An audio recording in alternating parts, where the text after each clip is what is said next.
Unang-una kapatid, yung araw ng mga patay, naimbento ng Katoliko yun.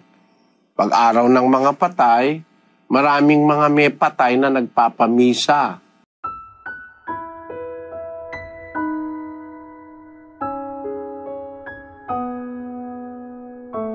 Magandang araw sa ating mga panauhin. Salamat po sa Diyos sa inyong pagdating at sa inyong pagpapaanyaya. Alam namin mga kababayan na hindi naman madaling mag-anyaya ng mga tao. Lalo na pag ang pag-uusapan mga bagay na nauukol sa relihiyon. Alam natin na ngayon ay mas maraming bagay na pinagkakaabalahan ng tao at mas maraming bagay na nakalilibang kaysa sa ganitong makikinig ka ng mga salita ng Diyos.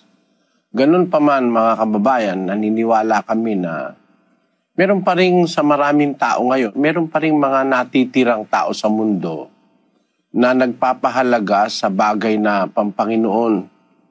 Meron kasing mga tao ngayon, wala nang nakakatakot na po ngayon ng merong isang lugar sa Amerika yata na yung mga tao naglalagay ng sungay, nagpapalagay ng sungay sa noo, tapos nagpapatato, kung ano-ano ng mga ginagawa dahil hindi naman sila naniniwala na sa Diyos.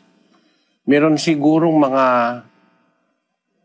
mahigit po sa 20% ng tao ngayon sa mundo hindi naniniwala sa Diyos. Parami po ng parami yung mga ateista at yun namang ibang relihiyon, bagaman naniniwala daw sa Diyos, ginagawa naman pong ang relihiyon ay parang kublihan, isang parang a way of pretense, pagpapakunwari, gaya nung sinasabi doon sa Tito 1:16. Pakibasa mo yon, kapatid na Daniel. Sila'y nangagpapanggap na nakikilala nila ang Diyos, ngunit ikinakaila sa pamamagitan ng kanilang mga gawa. Palibhasa'y mga malulupit at mga masuwayin at mga itinakwil sa bawat gawang mabuti. Yung sinasabi po dyan na mga tao, yung mga nagpapanggap na nakikilala nila ang Diyos, ngunit ikinakaila sa pamamagitan ng kanilang mga gawa. So, ang bibig, ang salita nila, meron silang Diyos. Pero kung titingnan mo yung gawa, wala silang Diyos. Malulupit, masuwain, mga itinakwil sa bawat gawang mabuti. Pakibasa mo nga yun sa hiligay noon, kapatid na Jerry. Nagatud-ad sila nga nagakilala sila sa Dios. Apang sa ila mga buhat, ginapanghiwala nila siya. Sila mga kalangil-aran, di masinulundon, di takos sa bisan ano nga maayong buhat. Ayon, nagatuan sila nga nagakilala sila sa Diyos. Apang sa ilang mga buhat, ginapanghiwala nila siya. Ayon, merong mga tao na sa bibig lang, sa salita lang merong Diyos. Pero kung titingnan mo yung kanilang ginagawa, wala kang makikitang Diyos sa kanilang buhay. Kaya po, salamat sa Diyos, meron pa rin tayong mga kababayan, kagaya ninyo na nakukumbida natin sa pag-uusap na ukol sa Diyos. Kasi marami pong mga wala namang interest dyan gaya nung sinabi ng Panginoong Jesus doon sa 8:47 ng Juan. Ang sa Diyos ay nakikinig ng mga salita ng Diyos. Dahil dito'y hindi ninyo dinirinig sapagkat kayo'y hindi sa Diyos. Yung ang wikang sa Diyos ay nakikinig ng mga salita ng Diyos. Dahil dito'y hindi ninyo dinirinig sapagkat kayo'y hindi sa Diyos. Meron pong pagkakakilanlan tayo sa mga taong meron pang pagka-Diyos sa buhay, meron pang Diyos na kinikilala. Nagkakaroon sila ng nasa na makinig ng salita ng Diyos. Pero ang sabi ng Panginoong Jesucristo, yung ayaw makinig, dahil dito'y hindi ninyo dinirinig sapagkat kayo'y hindi sa Diyos. Nakita nyo mga kababayan. Meron po talagang ayaw makinig. Kaya nagpapasalamat kami kung merong mga ilan tayong naanyayahan sa iba't ibang mga lugar na may kagustuhan pang makinig ng salita ng Diyos. Hindi naman kasi yan pangkaraniwan na ngayon sa mga tao na makinig ng salita ng Diyos. Meron ang gustong pinapakinggan, yung mga chismis, yung mga kasinungalingan, yung mga relihiyon na nanloloko, marami pong miyembro yun. Yung mga nanlolokong mga mangangaral ngayon, hindi naman nagsasalita talaga ng salita ng Diyos. Nagkukwento ng kung ano-anong mga naimbento nilang kwento. Yun po ang maraming mga miyembro. Gaya nung nakasulat sa 24:5 ng Mateo, kapatid na Daniel. At sumagot si Jesus at sinabi sa kanila, "Mangag-ingat kayo na huwag kayong mailigaw ni numan, sapagkat marami ang magsisiparito sa aking pangalan na mangagsasabi, ako ang Kristo, at ililigaw ang marami." Yung salita ron, ililigaw ang marami, so hindi po konti lang ang maliligaw. Maraming maliligaw. Sapagkat ang may kagagawa nito, yung mga nagpapanggap na mga sa Diyos, yung mga bulaang Kristo, mga bulaang propeta, maraming maliligaw. Kaya makikita nyo mga kababayan, merong panganib sa ating panahon.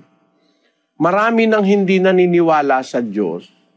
Nasa mahigit na pong 20% ang mga ateista at mga agnostics. Pagkatapos, yun namang naniniwala sa Diyos, nagpapakunwari lang yung iba. Pagkatapos, yung iba naman, maraming maliligaw dahil dadayain ng mga bulaang Kristo at mga bulaang propeta. Makikita nyo kung gaano kapanganib ngayon sa kaluluwa ang ating panahon. Yan po ay nakasulat sa Biblia. Kaya kami po ay nag-aanyaya sa inyo. Baka sakaling sa isang paraang maliit ay makatulong kami sa pamamagitan ng pag-aanyaya sa inyong mag-aral tayo ng salita ng Diyos sa Biblia.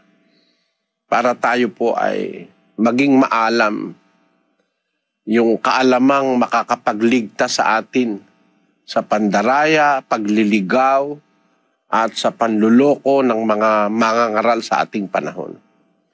Umpisa na tayo, kapatid na Daniel. Opo, kapatid na Eli, puntahan agad natin ang Davao del Norte. Davao kami. Bakit may araw ng mga patay? Ikalawang tanong, bakit pinagdidiriwang ang Pasko? Unang-una, kapatid, yung araw ng mga patay, naimbento ng Katoliko yun. Pag araw ng mga patay, maraming mga may patay na nagpapamisa. Ang tema ng mga pagpapamisa para maalis daw sa purgatorio yung mga kaluluwa ng patay. Imbento yan sa Biblia. Wala naman kasi sa Biblia yung salitang purgatorio. Kahit basahin natin ang buong Bibliang Katoliko, wala pong nakalagay na purgatorio. Nung araw po, para matiyak mo na ang isang salita wala sa Biblia, magbabasa ka muna ng buong Biblia. Gaya ng ginawa ni Rizal. Kaya niya nasabing walang purgatorio, hindi totoo yun, kasi binasa niya mula Henesis hanggang Apokalipsis. Ngayon, hindi na masyadong mahirap. Papahanap mo lang sa computer, mabilis na. Wala pang 1 minuto, makikita na kung meron ba nun o wala. Basahin natin si Luz yung No Limit Tangere ni Dr. Jose Rizal. Opo, ito po yan sa No Limit Tangere, page 72. Ang sabi po dito, "But now let's see how the idea of purgatory, which is absent from both the Old and the New Testaments, became Catholic doctrine. Neither Moses nor Jesus Christ make the slightest mention of purgatory. Ayun, sabi ni Rizal sa kanyang Noli Me Tangere. Kilala naman natin si Rizal. Our national hero is Dr. Jose Rizal. And he was killed by firing squad kasi kaya siya pinatay. Meron siyang mga sinasabing laban sa doktrina ng Iglesia Katolika. Ang isa riyan yung tinatawag na purgatorio. Yung purgatorio, sabi ni Rizal, binasa niya ang buong Biblia mula sa Henesis hanggang Apokalipsis at ang sabi niya, kahit si Moises, kahit si Kristo, walang binabanggit na purgatorio. Kaya yung aral ng Katoliko na ang mga patay ay ipapanalangin para alisin sa purgatorio, ipagpapamisa, wala po sa Biblia yon. Actually, miski sa Bibliang Katoliko, in fairness mga kababayan sa inyong sarili, sa inyong paniniwala, kung magbabasa kayo sa Bibliang Katoliko, yung salitang misa, wala po yun sa Bibliang Katoliko mismo, yung misa, yung pagpapamisa, papanalangin yung mga patay, magsisindi ng insenso, papausukan yung altar. Yan po ay hindi tinuturo ng Biblia na merong ganyang seremonyang misa. Actually, mga kababayan, wag sana lang kayong magagalit, magbukas kayo ng isip. Kung gusto nating ang matutunan natin yung katotohanan, dapat yung matututunan natin, salita ng Diyos. Wala hong salita ang Diyos na misa eh. Kaya nga ang sabi ng mga apostol sa 4 ng unang Korinto, pakibasa kapatid na Daniel.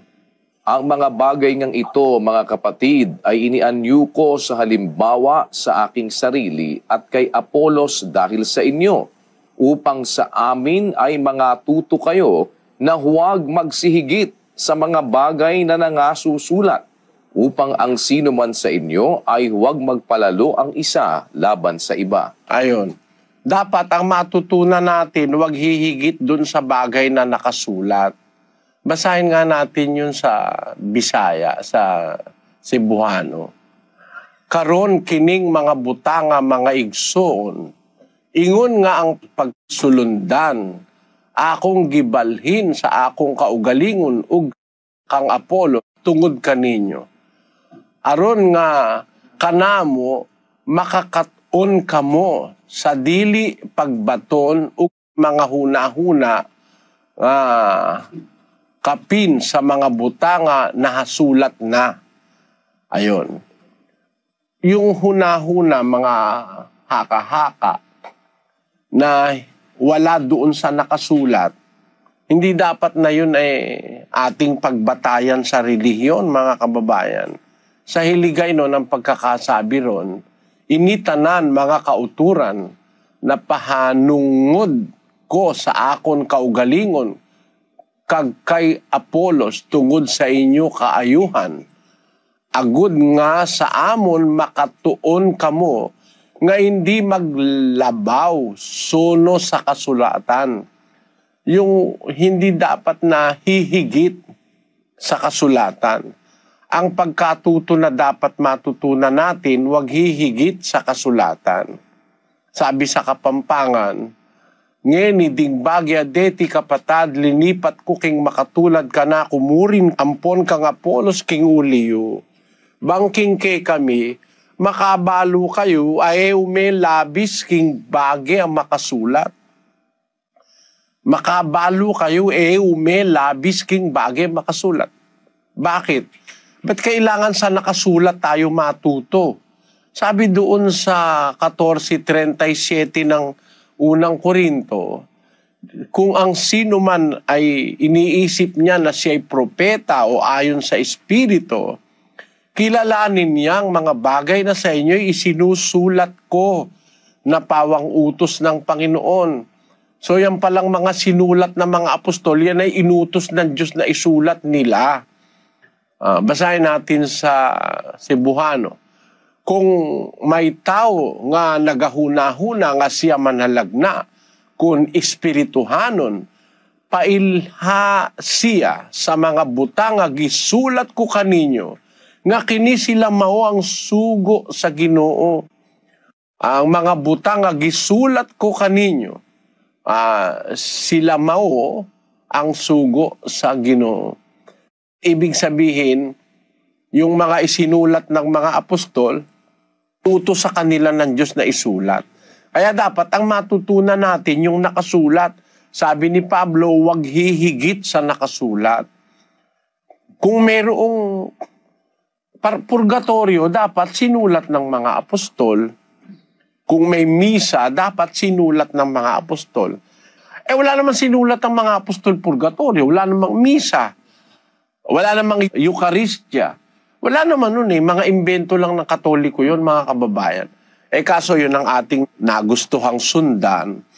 Kaya sana huwag kayong magagalit. Wala ho sa Biblia yan Kaya yung araw ng patay, mabili ang kandila, mabili ang misa, mabili ang kung ano-anong mga religious mga bagay pinagkakakitaan nila yan. Kaya may araw ng patay. Pero sa Biblia, wala namang araw ng patay.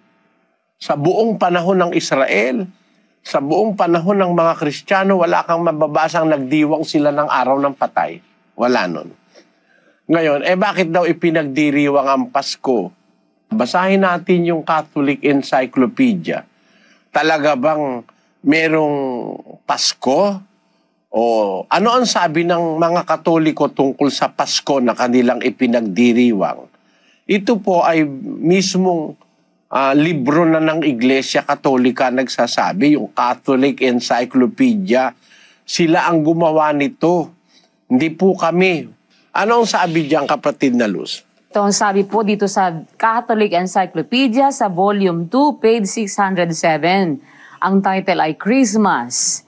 The feast of the Savior's birth is called Christmas, the Mass of Christ.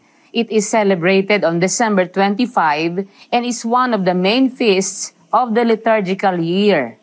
The actual date of the Lord's birth is unknown, and its commemoration was generally included in the Feast of the Manifestations or Epiphany, January 6, during the first 3 centuries of the Christian era. History. In about the year 330, however, the Church in Rome definitely assigned December 25 for the celebration in order to honor Christ, the light of the world and the true Son of Justice. Tingnan nyo yan, mga kapatid. Imbento na naman yan, yung Christmas na yan. Ang sabi nila sa kanilang aklat, the actual date of the Lord's birth is unknown. Walang nakakaalam daw, sabi nila, ng eksaktong araw ng pagkapanganak ni Kristo. Kaya nung mga unang kasaysayan ng Katoliko, ipinagdiriwang nila yan sa Epiphany, na kung ipagdiwang Enero 6. Pero noong anyo 330, however, the Church in Rome definitely assigned December 25 for the celebration. Ang Iglesia sa Roma ay itinakda nila ang wika yung Disyembre 25 para ipagdiwang yung Pasko o yung Misa ni Cristo. Christmas, Mass of Christ. Puro imbento talaga, wala sa Biblia Walang batayan. Hindi naman pwedeng si Kristo ay panganak ng December 25. Mga kababayan. Kasi, nung ipanganak si Kristo, meron pong mga pastor ng tupa doon sa Bethlehem, nagpapakain ng tupa nila sa gabi. Kaya ngayon ang nandoon sa awitin na kinakanta-kanta ng Katoliko yun Sabi ron, the first Noel, the angel did say, was to certain poor shepherds in fields as they lay. In fields where they lay in keeping their sheep. Yon, tama yun Meron talagang mga tupa doon sa bukid, pinapastor ng mga pastor, pinagpupuyatan sa gabi, nung gabi na yon ipinanganak si Kristo. Basahin natin sa 2:7 ng Lucas. At kanyang ipinanganak ang panganay niyang anak na lalaki. At ito'y binalot niya ng mga lampin at inihiga sa isang pasabsaban sapagkat wala ng lugar para sa kanila sa tuluyan. At may mga pastor ng tupa sa lupain ding yaon na nangasa parang na pinagpupuyatan sa gabi ang kanilang kawan. At tumayo sa tabi nila ang isang anghel ng Panginoon. At ang kaluwalhatian ng Panginoon ay nagliwanag sa palibot nila at sila'y totoong nangatakot. At sinabi sa kanila ng anghel, "Huwag kayong mga takot sapagkat narito, dinadalhan ko kayo ng mabubuting balita ng malaking kagalakan na siyang sasabuong bayan.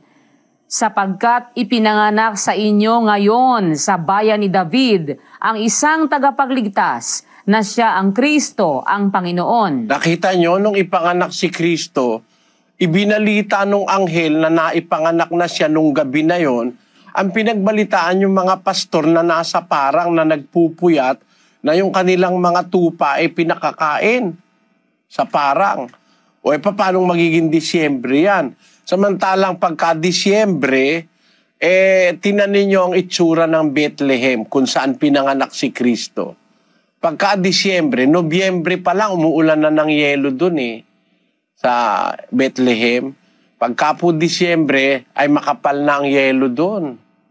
Mga kapatid, makapal na yelo. Pwede ba naman na si Kristo ipanganak ng Disyembre na makapal ang yelo, yung mga tupa nandun sa bukid? Ano kakainin nun? Puro yelo. At saka yung mga pastor, sinong pastor ang magtiyatiyaga sa gabi na ilalabas niya yung kanyang kawan ng tupa, puro yelo yung pupuntahan nila?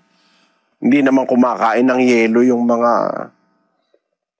At saka napakahirap naman yata nung nasa gitna ka ng katakot-takot na yelo.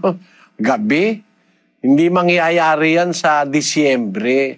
Wala pong possibility na si Kristo pinanganak ng Disyembre, mga kababayan. Yung pagdiriwang ng birthday daw ni Kristo, Disyembre, mali po yan. Manapa, sang-ayon po sa mga nagsuri sa kasaysayan at saka sa Biblia, sa mga scholar, si Kristo ipinanganak na maaaring Setyembre, katapusan ng Setyembre o unang linggo ng Oktubre. Yan po, wala pang yelo nun. Ayon. Yan po ang sabi ng mga nag-aral. Pero para sa akin, ay kahit hindi ko alam kailan ipinanganak ang Panginoong Hesus, kung anong araw, ang mahalaga si Kristo, yung ipinanganak, hindi yung kapanganakan. Kung ba, hindi mo naman alam, ang mahalaga sa'yo, yung ipinanganak, si Kristo mismo. Kasi wala nga tayong mababasa sa Biblia kung anong araw at oras Ganun po yun. Kaya yung pagdiriwang ng Pasko, wala po sa Bible yan. Yun po ang ating sagot sa Davao. Salamat sa iyo, kapatid na Edgar. Salamat, brother. Salamat po. At Lucena City muna po tayo, kapatid na Roland Antonio. Go ahead, kapatid na Roland. Lucena kami. Opo, kapatid na Daniel, ang una pong magtatanong dito, si kapatid na Patricio Acoba, isa pong protestante. Brother Eli, po ay gusto ko lang po sanang maliwanagan ang matagal ng gusto kong malaman na kasagutan tungkol dito sa Ezekiel 1:4 hanggang 21. Particular po sa 1:4 kasi po nasusulat po dito ay yun po bang makapal na ulap na naliligid ng liwanag tuwing kikidlat ay may isang bagay na kumikislap parang makinang na tanso. Ito po ba ay isang spaceship na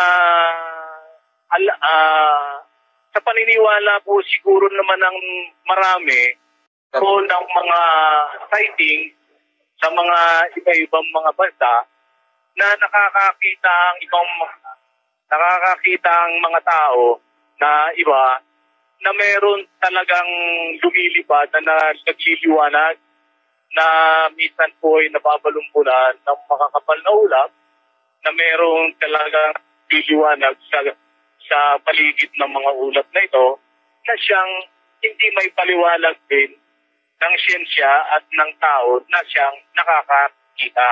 Ngayon po ay ito pong kabuuan ng Ezekiel na 1:4 hanggang 21. Meron po kasi doon na nasusulat sa mga talatang ito na meron pong 4 na nilalang na ang bawat nilalang na ito ay may 4 na mukha.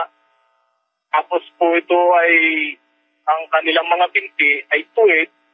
Tapos po ay may mga gulong, sa mga gulong na kung saan man hindi man sila pumihit ay nakakarating sila at nakakatungo sila kung saan sila matutungo. Ano po kaya ho ito? Mga galing po ba ito sa ibang planeta? Kasi marami na pong napagtanungan ako ng mga pastor, pare, ng mga religious leader, hindi rin po nila maipaliwanag sa akin. Nais ko lang po sana na manggaling sa inyong bibig ang paliwanag na matagal nang umugil-gil sa aking isipan na ito ay kung talagang ang Diyos ay nanggaling sa ibang planeta, sa ibang kalawakan. Gusto ko lang po sana na ito ay mawala sa aking paniniwala, sa aking isipan na ang itong bagay na ito ay kagagawan ng ating Diyos Ama na siyang lumikha ng lahat ng bagay. Ito lamang po ang aking gustong maliwanagan. Salamat po ng marami sa inyo. Salamat po sa pagdalo nyo, kapatid. At salamat sa Diyos at merong ganitong pagkakataon. Una, ito po, kapatid, ay gusto kong maipaunawa sa inyo. Kung tayo po ay kahit kapiraso ay mag-aaral ng siyensya, ng astronomiya, makikita nyo ang isang katotohanan na nakasulat sa Biblia na kahit po makatuklas ng maraming planeta, actually, ang atin pong alam na planeta nitong nakakaraang mga taon, hanggang nitong bago pumasok ang ika-21 siglo, before the beginning of the 21st century, ang alam ng siyentipiko o ng mga astronomo, ang alam nila ay ang 9 na planeta sa ating solar system. Ang alam natin na planeta, mga 9. Ngayon, inalis nila sa kategorya ng planeta yung Pluto. Kaya 8 na lang po ang planeta. Mercury, Venus, Earth, Mars, Jupiter, Saturn, Uranus, Neptune. Yan po. Yan po ang nasa ating solar system. Ang ating pong solar system, binubuo ng isang star, isang bituin, na yun na nga po ang ating araw, tapos ng 9 na planeta dati, na ngayon naging 8 ayon sa mga siyentipiko. Pero meron na po tayo ngayong kaalaman sa malalayo pang mga lugar ng galaxy. Nakarating na po ang pananaw ng Hubble Space Telescope as far as 13.7 billion light years away from the Earth. Maunlad na po ang siyensya ngayon, kapatid. Nakakita na rin sila ng mga planetary system sa iba't ibang mga galaxy. Pero ang isang katotohanan pong natutuklasan ngayon ng siyentipiko, wala pong planetang may buhay. Ang ratio o ang porsyento ng pagkakaroon ng planetang kagaya ng mundo ay halos imposible po sa ibang lugar ng universo. Ang kalkulasyon o ang pagtaya ng mga siyentipiko, magbibigay ito sa atin ng idea at papatunayan ko po ito sa inyo sa Biblia, kapatid. Ano ang sabi diyan, kapatid na Luz? Design evidences in the cosmos, an estimate of the probability for attaining the necessary parameters for life support. Dependency factors estimate 100 billion. Longevity requirements estimate 0.00001. Maximum possible number of planets in universe approximately 10 to the 22nd. Much less than one chance in 100,000 trillion exists that even one such planet would occur anywhere in the universe. It is just something like saying impossible. Parang imposible. Sa laki po ng universo, wala silang makitang mga palatandaang mayroong planetang kagaya ng mundo kung saan mayroong buhay na nag-i-exist. Ano po ang sabi ng Biblia tungkol dyan, kapatid? Basahin natin ang Gawa ng mga Apostol, 17:26, kapatid na Daniel. At ginawa niya sa isa ang bawat bansa ng mga tao upang magsipanahan sa balat ng buong lupa. Sabi po ng Biblia, ginawa niya sa isa ang bawat bansa ng mga tao upang magsipanahan sa balat ng buong lupa. Sa Bibliang Grego po, ang tinutukoy, yung buong lupa ay planet Earth. Tandaan niyo po sa Bibliang Grego na kung saan kinuha yung Tagalog, Ingles at iba't iba pang salin ng Biblia, ang sinasabi dyan mismo ay the planet Earth. Ang planetang lupa o ang planetang Earth, ang ating mundo. Yan pala, ginawa ng Diyos para panahanan ng tao. At tayo naman madaling makukumbinsi kung meron tayong kaalaman sa siyensya na hindi para ang tao'y mabuhay sa planetang Merkuryo. Sapagkat kung nasa Merkuryo po tayo, hindi tayo mabubuhay doon. Masusunog tayo ron. Yung ating body constitution, di kaya na manatili sa Mercury. Sa Venus, ganun din. Napakainit po ron. At kung tayo naman mapupunta sa Mars, may magiging yelo naman po tayo ron, sa lamig doon. Lalo na doon sa mga outer planets na sinasabi. Yung Jupiter, Saturn, Uranus, Neptune, napakalayo na po sa araw noon, hindi na po tayo mabubuhay doon. Ang mundo po'y tamang-tama lang, scientifically and biblically speaking. That's why I believe in the Bible. Kasi ang salita niya, eksakto, scientifically eh. Inilagay ng Diyos ang tao sa lupa. So wag po tayo mag-isip na merong manggagaling sa planeta Mars o kaya may manggagaling from far away galaxies pupunta rito para ang mga tao makakakita tayo ng mga UFO. Nakakatuwa naman, hanggang ngayon po ang tawag dyan UFO, Unidentified Flying Object. Sinabing nakakatuwa. Kasi hanggang ngayon, hindi nila mapatunayan yung kanilang huna-huna o yung haka-haka na yan galing sa ibang planeta. Wala pong ibang planetang panggagalingan ng mga UFO. Kung totoo man na merong nakikitang mga flying objects, yan po ay maaaring gawa ng mga makapangyarihang bansa na nag-e-espiya sa ibang mga bansa. Yan po ang posibilidad niyan. At yan hindi po very remote. Alam ng CIA yan ng Amerika, ng Central Investigation Agency. Alam nila yan na merong mga pwedeng possibility ganyan. Ngayon, yung pong tinatanong ninyo doon sa Ezekiel, basahin natin ang 1:4 ng Ezekiel. At ako'y tumingin at narito, isang unos na hangin ay lumabas na mula sa hilagaan, na isang malaking ulap, na may isang apoy na naglilikom sa sarili, at isang ningning sa palibot. At mula sa gitna niya may parang metal na nagbabaga mula sa gitna ng apoy. Yan. Ayun pong sinabi dyan, nung panahon po ni Ezekiel, meron na pong metal nun. Tandaan mo kapatid, may metal na nun. Gumagamit na ang tao noon ng ginto, tanso, ginagamit na nila ang bakal, matagal ng panahon. Para patunayan ko po sa inyo, pumunta po tayo sa aklat ng Henesis. Ganito ang ating mababasa. Nung panahong malapit pa kay Adan at saka kay Eva, ay ganito po ang nasulat sa 2:11 ng Henesis.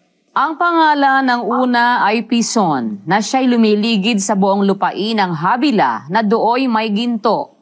At ang ginto sa lupang yaoy mabuti.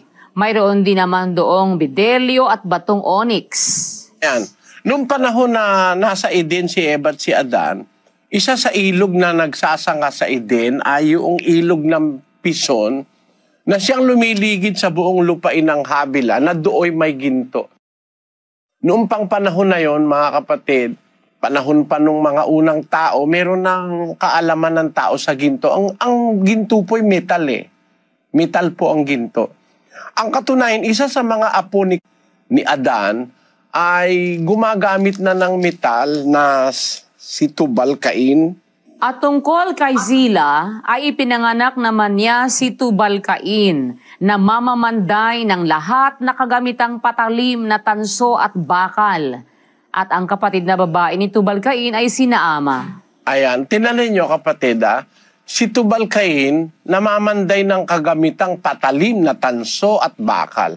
So ang Biblia po, as early as the time of Genesis, ay bago po dumating ang Israel naman pagkatapos na ang Israel mailabas sa Ehipto, malayo na yun, panahon na yun.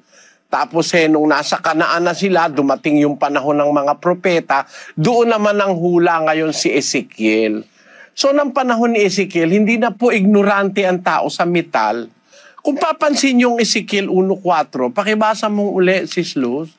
At ako'y tumingin, at narito, isang unos na hangin ay lumabas na mula sa hilagaan, na isang malaking ulap, na may isang apoy na naglilikom sa sarili, at isang ningning sa palibot.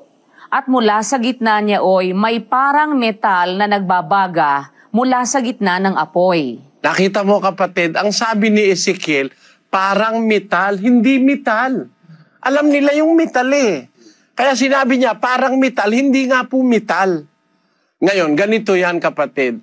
Kaya naniniwala rin ako sa Biblia hindi dahil sa siyensya kaya ako naniniwala, kundi dahil sa kaalaman ko sa siyensya na pagtitibay ko na talagang ang Biblia totoo. Tingnan ninyo, ang sinasabi ni Ezekiel, unos na hangin. Hindi po ito ordinaryong hangin. Unos na hangin, isang hangin na malakas po ito. Mula sa hilagaan. Tapos isang malaking ulap ang nakita niya na may isang apoy na naglilikom sa sarili. Tingnan ninyo kapatid, pagka merong ulap at saka may unos, hindi ba merong kidlat? Because there is fire in water. Meron pong apoy sa tubig, kapatid. Bakit? Sapagkat ang tubig binubuo ng dalawang uri ng gas. Ang tubig po binubuo ng hydrogen at oxygen. Kaya nga ang scientific symbol niyan H2O eh. 2 atoms of hydrogen plus 1 atom of oxygen will make up water. Tubig yon. Ngayon sa tubig, kapatid, makikita nyo, isang simpleng paliwanag lang na yung ulap, merong unos. Pagka po yung mga ulap na malalaki nagkakabanggaan, nagpo-produce ng lightning ng apoy. That is because of friction. Ano po ibig kong sabihin, kapatid? Yung nakita ni Ezekiel, ito po ay scientifically possible na yung isang malaking ulap at yung unos na hangin, may isang apoy na naglilikom sa sarili, parang na umiikot. Isang ningning sa palibot. Mula rito may parang metal na nagbabaga mula sa gitna ng apoy. Pagdating sa 5, kapatid na Luz, at mula sa gitna niya nanggaling ang kahawig ng 4 na nilalang na may buhay. At ito ang kanilang anyo. Sila'y nakawangis ng isang tao. At bawat isa ay may 4 na mukha. At bawat isa sa kanila ay may 4 na pakpak. At ang kanilang mga paa ay mga matuwid na paa. At ang talampakan ng kanilang mga paa ay parang talampakan ng paa ng isang guya. Yan. Sa mga kapatid, mula dun sa gitna nung parang nangyayari na yun na nakita ni Ezekiel na parang unos na hangin, na merong apoy, lumabas ang wika ang apat na nilalang na buhay at tinasabi naman niya ngayon, ano ba anyo nito? Yung isa mukhang tao, etc. Hindi mo tayo bitin dyan hindi tayo bitin. Pagdating ng aklat ng Apokalipsis, inuulit yung banggit tungkol dun sa apat na nilalang na buhay. 4:6 ng Apokalipsis. At sa harapan ng luklukan ay wari na may isang dagat na bubog na katulad ng salamin. At sa gitna ng luklukan at sa palibot ng luklukan ay may apat na nilalang na buhay na puno ng mga mata sa harapan at sa likuran. At ang unang nilalang ay katulad ng isang leon. At ang ikalawang nilalang ay katulad ng isang guyang baka. At ang ikatlong nilalang ay may mukhang katulad ng sa isang tao. At ang ikaapat na nilalang ay katulad ng isang agila na lumilipad. At ang apat na nilalang na buhay na may 6 na pakpak, bawat isa sa kanila, ay mga puno ng mata sa palibot at sa loob. At sila'y walang pahinga araw at gabi na nagsasabi, Banal, banal, banal ang Panginoong Diyos, ang makapangyarihan sa lahat, na nabuhay at nabubuhay at siyang darating. Nakita po ni Juan ang set-up sa langit sa may trono ng Diyos. Kasi nakapanhik siya sa langit sa Espiritu. Basahin natin ang 4:1 ng Apokalipsis. Pagkatapos ng mga bagay na ito ay tumingin ako at narito ang isang pintong bukas sa langit at ang unang tinig na aking narinig na gaya ng sapakakak na nakikipag-usap sa akin ay sa isang nagsasabi, umakyat ka rito at ipakikita ko sa iyo ang mga bagay na dapat mangyari sa haharapin. Pagdakay napasa espiritu ako at narito may isang luklukang nalalagay sa langit at sa ibabaw ng luklukan ay may isang nakaupo. At ang nakaupo ay katulad ng isang batong haspe at isang sardio at naliligid ng isang bahaghari na tulad sa anyo ng isang esmeralda. At sa palibot ng luklukan ay may 24 na luklukan. At sa mga luklukan ay nakita kong nakakaupo ang 24 na matatanda na dadaramtan ng mapuputing damit. At sa kanilang mga ulo ay may mga putong na ginto. At mula sa luklukan ay may lumalabas na kidlat, at mga tinig, at mga kulog, at may 7 ilawang apoy na mga nagliliyab sa harapan ng luklukan na siyang 7 espiritu ng Diyos. At sa harapan ng luklukan ay wari na may isang dagat na bubog na katulad ng salamin. At sa gitna ng luklukan at sa palibot ng luklukan ay may 4 na nilalang na buhay. Ayan, napakaliwanag na yung senaryong nakita ni Juan nung sabihin sa kanya, umakyat ka rito, nakita niya bukas yung pinto sa langit, pinaakyat siya, pinakita sa kanya yung trono, tapos yung nakapalibot na mga 24 na luklukan kung saan nakaupo yung 24 na matatanda, at nakita niya rin yung 4 na nilalang na buhay na kagayang-kagaya nung nakita ni Ezekiel sa kanyang pangitain.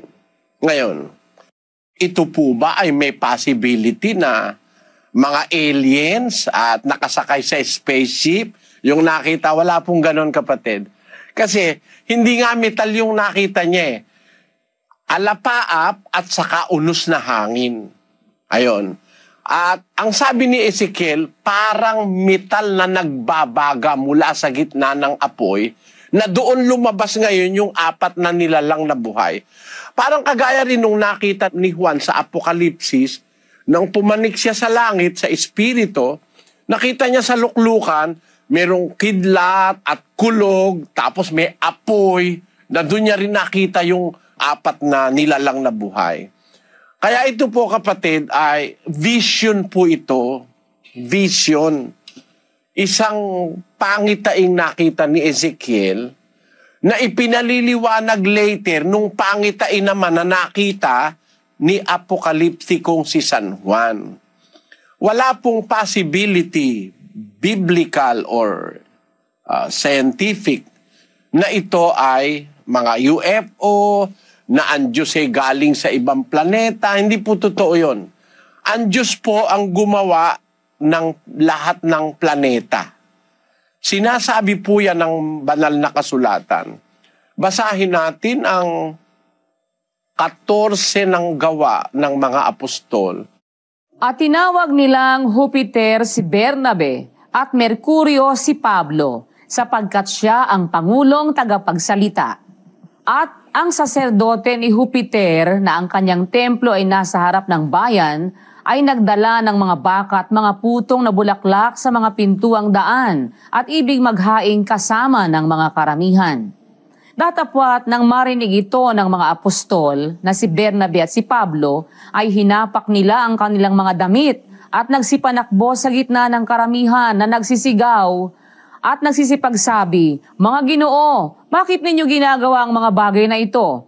Kami mga tao ring may mga karamdamang gaya ninyo at nangagdadala ng mabubuting balita sa inyo, upang mula sa mga bagay na itong walang kabuluhan ay magsibalik kayo sa Diyos na buhay, na gumawa ng langit at ng lupa at ng dagat at ng lahat ng nasa mga yaon." Nakita nyo, ito lahat na ng direksyon ng sinabi ni Pablo rito eh. Ba't nyo ba kami sinasamba? Sabi niya doon sa mga tao doon sa lugar na kanyang kung saan siya nagmilagro. Bakit nyo kami sinasamba? Kami taong kagaya nyong may karamdaman din. Pinagdadala lang namin kayo ng mabuting balita upang sa mga bagay na itong walang kabuluhan, yung pagsamba sa hindi tunay na Diyos, walang kabuluhan yon, magbalik kayo sa Diyos na buhay, na siyang gumawa ng langit at ng lupa at ng dagat at ng lahat ng nasa mga yaon. So ang gumawa ng buong universo ang Diyos. Huwag po natin kailanmang maisip na ang Diyos galing sa ibang planeta. Ang Diyos po ng Biblia, siya ang gumawa ng mga planeta. Siya ang gumawa ng langit at ng lahat ng mga bagay na nasa mga yaon. Kaya ano pa man ang makita natin sa universo sa darating, gawa ng Diyos lahat yan. Ngayon, yung Diyos na gumawa ng lahat ng bagay, siya po ang nagsasalita sa Biblia sa pamamagitan ng kanyang mga propeta at mga apostol at mga ebanghelista. Siya rin ang nag-utos na isulat ito. Ang napakasamang magagawa natin, bigyan natin ng sariling pakahulugan ang salita ng Diyos. Meron pong mga salita sa Biblia, kapatid, na hindi madaling maintindihan ng tao. Pero dapat nating tignan ng sitwasyon. Ano ba yun? Ano ba yung sinasabi? Pangitain ba o reality? Ang mga propeta po, pinagpapakitaan ng Diyos kagaya ni Ezekiel, sa pangitain. Basahin natin sa Bilang Kapitulo 12, ganito ang ating mababasa. At kanyang sinabi, "Dinggin ninyo ngayon ang aking mga salita. Kung mayroon sa gitna ninyo na isang propeta, akong Panginoon ay pakikilala sa kanya sa pangitain. Nakakausapin ko siya sa panaginip." Alam mo po, kapatid, pagkapangitain, hindi natin ini-involve sa pangitain yung mga bagay na material, literal o physical. Yung nakita po ni Ezekiel, pangitain po yun eh. Paraan po ng Diyos yun para magpahiwatig sa propeta ng isang bagay. At dito po sa pinabasa niyong 1:4 hanggang 21, ito'y pangitaing nakita ni Ezekiel na ang tinutukoy po rito yung 4 na nilalang na buhay at kung anong sitwasyon sila naroroon. Parang isang ningning sa palibot, mula sa gitna nyo ay may parang metal na nagbabaga mula sa gitna ng apoy. Yon. At yan po ang pagsasalarawan niya dun sa 4 na nilalang na buhay, na yung 4 na nilalang na buhay pala sa langit, ang tungkulin pala nun po ay magsalita lang ng sinasabi niyang araw at gabi na nagsasabi. Basahin na nga natin yung 4:8, Sis Luz. At ang 4 na nilalang na buhay na may 6 na pakpak bawat isa sa kanila ay mga puno ng mata sa palibot at sa loob, at sila'y walang pahinga araw at gabi na nagsasabi, "Banal, banal, banal ang Panginoong Diyos, ang makapangyarihan sa lahat, na nabuhay at nabubuhay at siyang darating." 9. At pagka ang mga nilalang na buhay ay nangagpupuri at nangagpaparangal at nangagpapasalamat sa nakaupo sa luklukan, doon sa nabubuhay magpakailan-kailanman, ang 24 na matatanda ay mangagpapatira pa sa harapan yaong nakaupo sa luklukan. Yung palang 4 na nilalang na buhay, yun po pala ang ginagawa lang nun sa langit, walang tigil na pagpupuri sa Diyos. Sinasabi nila, banal, banal, banal, ang Panginoon Diyos, ang makapangyarihan sa lahat, nabuhay at nabubuhay at darating, nagpupuri sila araw at gabi, nagpapasalamat sila sa Diyos. Wala silang ibang ginagawa. Alam nyo, ito isang senaryo sa langit na nakita ni Juan, na sa langit mayroong forever na nagsasalita ng kapurihan ng Diyos. At ito, napakagandang aral po sa Biblia ito. Bakit kailangan yung 4 na nilalang na buhay?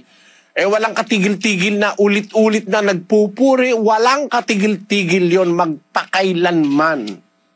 Yan po. Meron pong isang magandang karunungan sa Biblia riyan. Pinakikita ko lang sa inyo yung binabasa po sa Ezekiel 4:21. Pagsasalarawan ng isang katotohanang nakita ni Ezekiel sa pangitain tungkol sa 4 na nilalang na buhay, na nakita rin ni Apostol Juan sa panahon ng mga apostol, sa pangitain naman sa Apokalipsis. Nagpapakita lang po ito ng bagay sa langit. Sa langit po ito, kapatid. Hindi dito sa Earth's atmosphere. Hindi po dito ito sa, para magkaroon tayo ng hinala na ito UFO. Huwag po kayong naniniwala sa UFO, kapatid, na yan ay galing sa ibang planeta. Huwag po kayong naniniwala sa ganun.